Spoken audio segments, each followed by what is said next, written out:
Halo teman-teman, welcome back to my channel. Kali ini kita akan membahas ulangan harian Bahasa Indonesia kelas 4 SD bab 6, yaitu 1 titik. Langsung saja ya teman-teman, kita ke contoh soalnya. Nomor 1, para turis yang berkunjung ke Keraton Yogyakarta dihimbau agar mematuhi peraturan di keraton.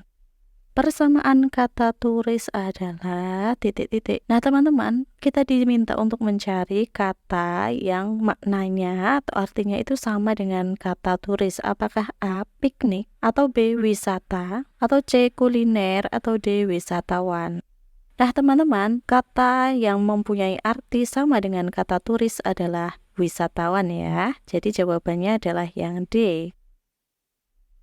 Kita lanjut soal nomor 2. Mereka tertarik dengan keanekaragaman flora yang ada di Indonesia. Makna kata flora adalah titik-titik. Nah, flora itu apa ya teman-teman? Apakah A, tumbuhan, B, hewan, C, biota, atau D, laut? Nah, flora itu sama dengan tumbuhan ya teman-teman.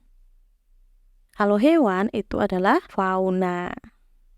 Lanjut ya teman-teman, kita ke soal nomor 3. Komodo merupakan salah satu titik-titik langka yang dilindungi. Nah, kita garisin ya, tandai komodo itu apa? Kata yang tepat untuk melengkapi kalimat tersebut adalah titik-titik. Apakah A, biota? Nah, jadi biota itu teman-teman, segala makhluk hidup, baik tumbuhan maupun hewan, yang menempati suatu tempat. Misalnya biota laut, maka hewan dan tumbuhan yang tinggal di laut, seperti itu. Kemudian yang B tadi sudah ya, flora itu adalah tumbuhan. Apakah komodo tumbuhan? Tentu bukan ya, komodo adalah hewan. C, fauna. Nah, sekarang sudah ketemu jawabannya ya teman-teman. Komodo merupakan salah satu fauna langka yang dilindungi. Jadi jawabannya adalah yang C. Kita lanjut soal nomor 4. Perhatikan tabel berikut. Nah, di sini ada ciri-ciri kalimat efektif. Yang pertama, pesan yang disampaikan jelas. Yang kedua, menggunakan kata-kata ambigu. Nah, ambigu itu sendiri artinya bermakna ganda. Maknanya lebih dari satu. Seperti itu namanya kata ambigu. 3, hemat kata-kata. 4, tidak memerlukan subjek dan predikat. Nah, kalau tidak memerlukan subjek dan predikat berarti dia bukanlah kalimat ya, karena kalimat itu minimal terdiri dari subjek dan predikat. Jadi yang 4 itu sepertinya tidak benar ya. Nah, sekarang yang merupakan ciri-ciri kalimat efektif adalah nomor titik-titik. Teman-teman, kita ingat lagi bahwa kalimat efektif itu merupakan kalimat yang ketika disampaikan itu mudah dimengerti oleh lawan bicara kita, kemudian kata-katanya jelas, tidak bertele-tele, tidak panjang, apalagi ambigu itu tidak. Maka yang merupakan ciri-ciri kalimat efektif yang pertama, pesan yang disampaikan itu jelas teman-teman. Kemudian yang kedua, ciri-cirinya tidak bertele-tele atau tidak berpanjang kali lebar, yang penting pesannya jelas. Maka yang kedua cirinya adalah hemat kata-kata. Jadi, yang merupakan ciri kalimat efektif ditunjukkan nomor 1 dan 3. Jawabannya adalah yang B. Kita lanjut soal nomor 5. Berikut ini yang merupakan kalimat efektif adalah titik-titik. A, Mora belum bisa berenang. Nah, ini menyampaikan bahwa Mora itu belum bisa berenang gitu ya. Yang B, biota laut yang terdapat di dalam laut ada beraneka ragam. Nah, di sini dijelaskan, di sini kan sudah biota laut, maka seharusnya di sini sudah tidak perlu ada di dalam laut. Jadi yang B itu cukup biota laut ada beraneka macam, itu sudah menjelaskan ya. Jadi sini harusnya seperti itu. Kemudian yang C, bagi semua para penyelam harus hati-hati dan harus tidak merusak terumbu karang. Di sini bisa kita hilangkan agar efektif semuanya. Jadi bagi para penyelam harus dan hati-hati dan tidak merusak terumbu karang itu ya.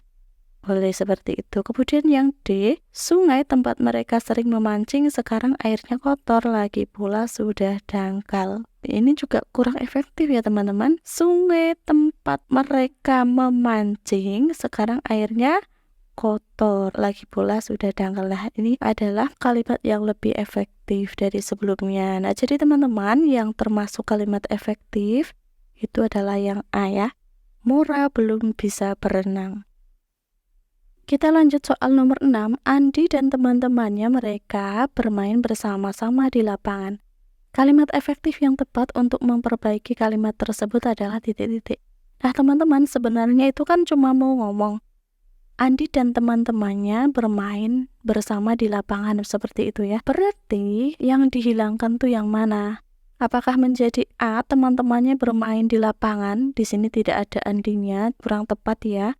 B, Andi dan teman-temannya bermain di lapangan. C, Andi dan teman-temannya mereka bermain di lapangan. Ini ada mereka itu bikin ambigu ya. Kecuali mereka bermain bersama di lapangan itu lebih tepat ya. Kemudian yang D, Andi dan teman-temannya Andi bermain bersama di lapangan. Kalau di sini sudah ada Andi, ini tidak perlu ada Andi lagi ya. Maka yang paling tepat adalah yang B ya. Andi dan teman-temannya bermain di lapangan. Lanjut nomor 7, Arsa yang membeli sepatu baru. Kalimat tersebut akan menjadi kalimat efektif jika dihilangkan kata titik-titik. Nah, di sini kan menyampaikan bahwa Arsa itu membeli sepatu baru, maka yang harus dihilangkan yangnya aja ya. Menjadi Arsa membeli sepatu baru. Jadi yang dihilangkan adalah kata yang. Jawabannya yang B. Kita lanjut soal nomor 8, perhatikan penggalan cerita berikut. Arman tertawa.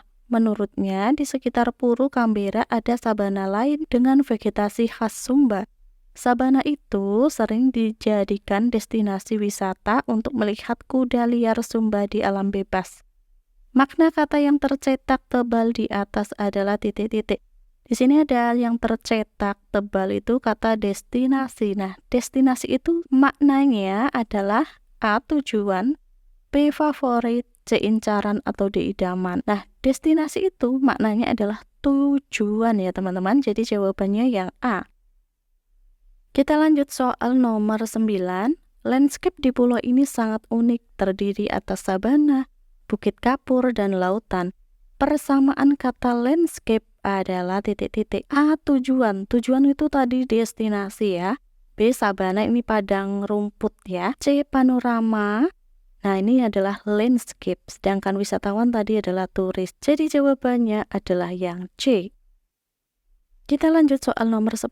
Perhatikan gambar berikut. Nah, di sini ada 2 orang anak yang sedang berpose foto dengan 3 kuda ya.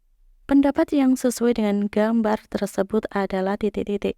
Nah, ingat ya teman-teman, pendapat atau opini itu merupakan kalimat yang tidak benar-benar terjadi. Itu hanya opini seseorang. Bisa jadi benar, bisa jadi salah. Berbeda dengan fakta ya. Kalau fakta itu adalah yang sudah benar-benar terjadi, ada datanya. Seperti itu. Nah, maka yang merupakan pendapat yang mana? A, ada 3 ekor kuda dalam gambar. Kita hitung 1, 2, 3. Ini berarti fakta. Ada 3. 3 itu data ya, berarti fakta. B, ada 2 anak yang berpose dengan kuda. Ada 2 anak. Ini adalah fakta sesuai dengan gambar. C, mereka tampak asik berfoto dengan kuda. Nah, ini merupakan opini atau pendapat. Sedangkan D, 2 anak itu sama-sama memakai sepatu.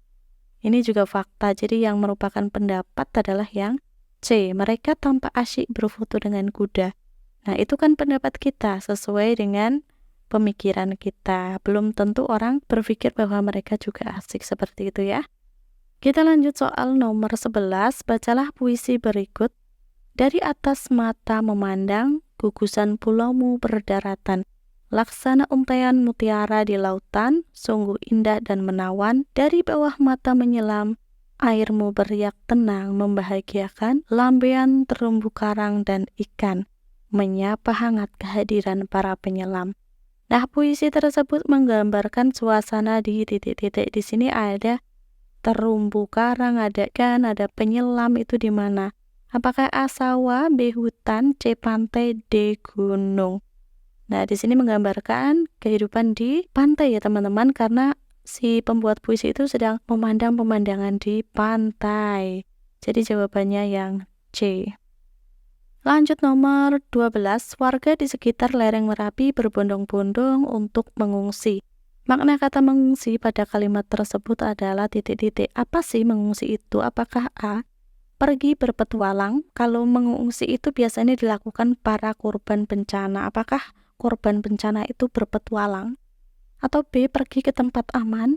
Nah, ini misalnya erupsi Merapi, warga dari lereng Gunung Merapi itu mengungsi atau pindah ke Stadion Maguwo seperti itu. Atau C. Pergi piknik ke luar negeri. D. Pergi merayakan tahun baru. Nah, mengungsi itu adalah pergi ke tempat aman ya. Jawabannya yang B. Kita lanjut soal nomor 13. Perhatikan penggalan teks berikut. Anak-anak ini tinggal di lereng Gunung Merapi. Beberapa tahun lalu wedhus gembel menjadi buah bibir orang se-Indonesia. Majas metafora dalam penggalan teks tersebut yaitu titik-titik. Nah, yang merupakan majas metafora atau perumpamaan yang benar di sini adalah apakah A. buah bibir, B. anak-anak, C. lereng gunung, atau D. wedhus gembel. Nah, di sini kita menemukan majas buah bibir ya. Jadi, jawabannya yang A. Nomor 14, ayahku banting tulang untuk memenuhi kebutuhan keluarga. Arti banting tulang adalah titik-titik. A. Pindah kerja. B. Bekerja keras. C. Ganti pekerjaan. D. Membuka usaha. Nah, teman-teman, arti banting tulang adalah bekerja keras. Jadi jawabannya yang B. Kita lanjut soal nomor 15. Ayah baru saja pulang piknik dari Sumba. Ia membawa titik-titik untuk aku dan mama. Majas metafora yang tepat untuk melengkapi kalimat di atas adalah titik-titik. Nah, teman-teman, kalau habis piknik itu membawa apa? A. Buah hati. Buah hati itu artinya anak ya. B. Buah bibir, ini bahan pembicaraan, membawa gosip. Atau C. Buah dada. Atau D. Buah tangan. Nah, yang tepat adalah buah tangan ya teman-teman. Jadi kalau habis piknik membawa buah tangan artinya oleh-oleh. Jadi jawabannya yang D. Nah, demikian ya teman-teman pembahasan kali ini. Semoga bermanfaat. Jangan lupa klik like, share, and subscribe. Terima kasih.